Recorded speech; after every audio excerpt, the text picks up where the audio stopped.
chceš tento účet? Áno, vaše veličenstvo. A prečo chceš tento účet? Pane môj... Počkaj, to čo robíš?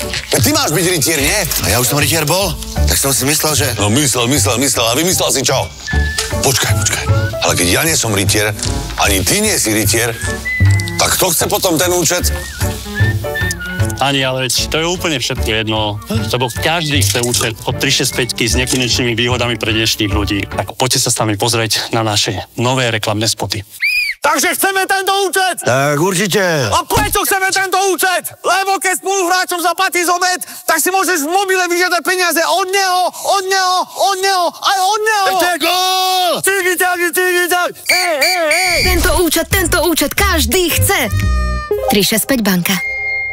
Čo to píšeš, Vilo? Chcem tento účet? Srdce mi to značne drása. Vonku ma čaká klobása. So starou bankou rozchádzam sa.